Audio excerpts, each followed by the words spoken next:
Dans cet atelier, j'ai retenu que vous avez reconnu l'importance d'organiser le plan opérationnel provincial du Nord Kivu. Dans cet atelier,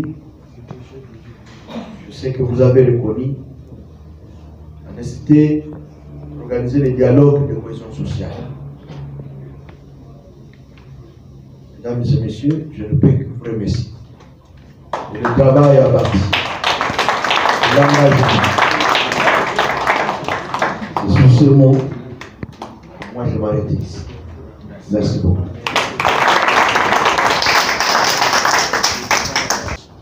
Préambule.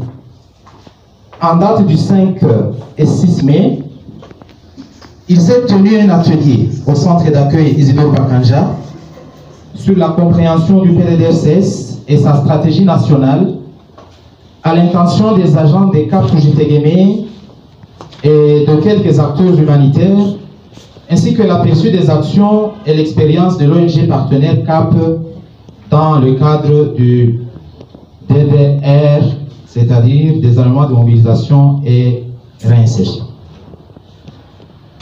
La phase de lancement des activités a été marquée par le mot de bienvenue du coordonnateur provincial du PDDRCS, représenté par son adjoint en charge des questions opérationnelles et techniques, M. Soukissan Dayambagé, et le discours d'ouverture de l'atelier par l'autorité provinciale, représenté par l'expert auprès du conseiller du gouverneur en charge de sécurité,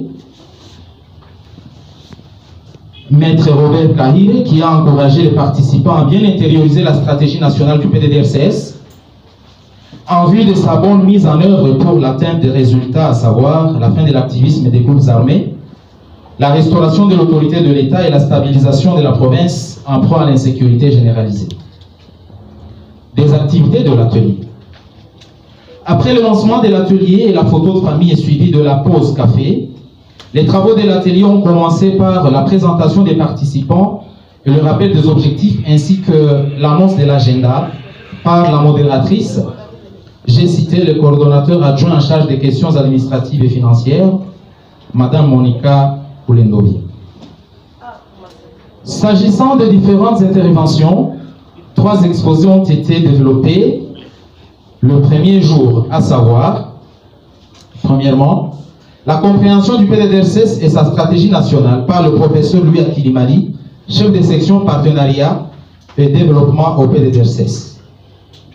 Secondo, l'organisation, la vision, la mission, les activités de CAP Tujitegeme et ses domaines d'intervention, ainsi que son expérience dans le secteur du DDR par Christophe Moutaka, consultant, et Olivier Biamou, secrétaire exécutif de CAP Tujitegeme. Tertio, vision, mission et stratégie nationale du PDDRCS par le coordonnateur national du PDDRCS, son Excellence Tommy Tambo.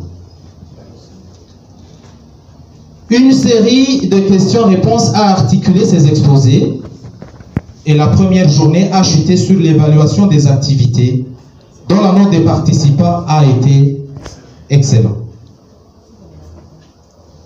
Après la présentation de la synthèse des activités de la veille, la deuxième journée de l'atelier a été principalement animée par le coordonnateur national du PDDRCS, dont l'exposé s'est étendu sur primol, la synthèse de la première journée, secondo, le rappel de 3 situations d'État de manière enrichie avec un point d'orgue sur les marques d'un État fort ou normal, en soulignant ses caractéristiques, ses instruments de pouvoir, ses conséquences sur les dirigeants et les citoyens. Tertio, les indicateurs qui prouvent que la RDC est un État en voie de restauration de l'autorité de l'État. Le coordonnateur national a exhorté les participants à développer des projets qui concourent à la réalisation de l'objectif final de la stratégie nationale, qui va matérialiser la vision du chef de l'État et la mission du PDDRCS à travers les 5 piliers et ses segments. Le coordonnateur national a précisé que le plan opérationnel national se décline au niveau des provinces et des territoires. Le plan opérationnel des territoires s'intègre dans le plan opérationnel provincial et ce dernier dans le plan opérationnel national. Le coordonnateur national a partagé le secret pour réussir un projet PDDRCS par le schéma suivant. 1. Cibler la zone d'intervention. 2. Sensibiliser les acteurs cibles, groupes armés et les communautés. 3. Organiser un dialogue démocratique pour identifier les causes des conflits, de l'instabilité et des guerres. Cartographier les groupes armés et leur mode opératoire. 5. Identifier par une approche participative les sites d'accueil pour le désarmement et la démobilisation. Capitaliser les recommandations du dialogue communautaire pour développer la résilience. 7. Démarrer les activités de réinsertion et de création d'emplois au bénéfice de la communauté en prenant en compte les jeunes, les femmes et les couches vulnérables.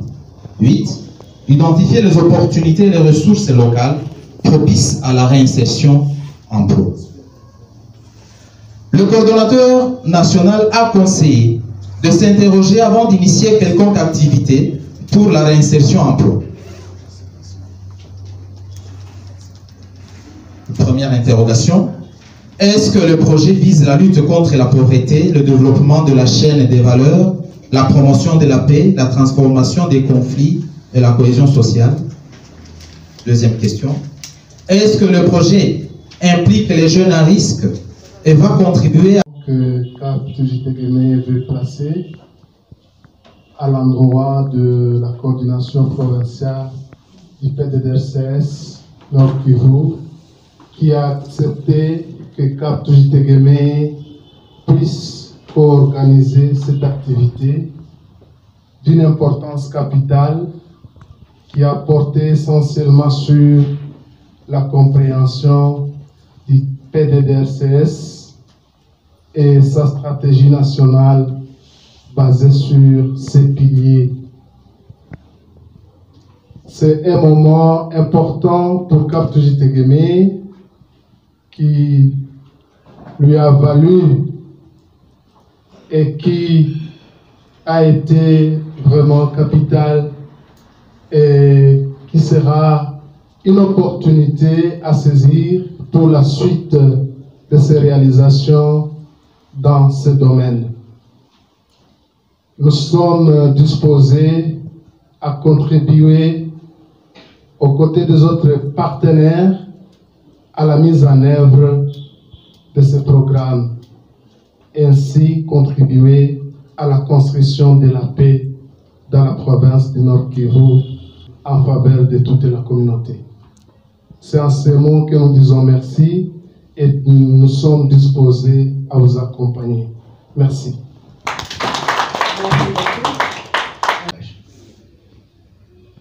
Je réalise également une volonté manifeste de tous les cadres, de tous les partenaires du Nord Kivu à marcher avec le PDDRCS pour la réalisation des objectifs et missions assignés au programme de DRCS. Je ne peux que vous remercier pour cet engagement. Maintenant que nous avons décidé, ensemble ici, après avoir lu et entendu la synthèse qui nous vient d'être lue en ce moment,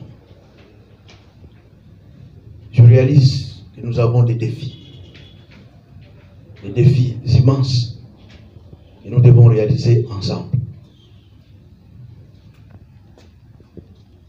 Au nom de la coordination nationale et au mien propre, je voudrais, mesdames et messieurs, vous rassurer de mon engagement personnel, l'engagement de la coordination nationale, de vous accompagner à réaliser les projets que nous aurons tous ensemble acceptés ici. S'il m'était demandé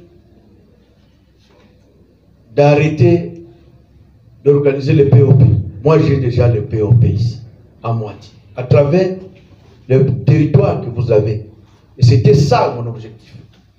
Voir exactement si vous avez des projets concrets que nous pouvons réaliser dans chaque province ensemble. Et je me rends compte, effectivement, vous avez brossé beaucoup de choses dans chaque territoire de la province.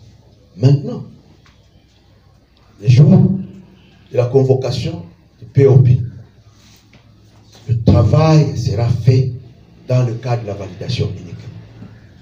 Parce que la matrice est déjà là. Je voudrais que nous puissions jalousement garder ce document. Parce qu'il constitue la matrice déjà de ce que nous voulons faire. Ce qui reste, c'est donner les coûts à chaque activité que nous voulons réaliser ensemble. C'est là le sens de la synergie. C'est là le sens de travailler ensemble. C'est là le sens de consortium que nous souhaitons tous ici. Mesdames et messieurs, je voudrais, avant de clore, vous dire encore merci à l'organisation CAP Tushitegemei, dont nous avons besoin d'avoir une participation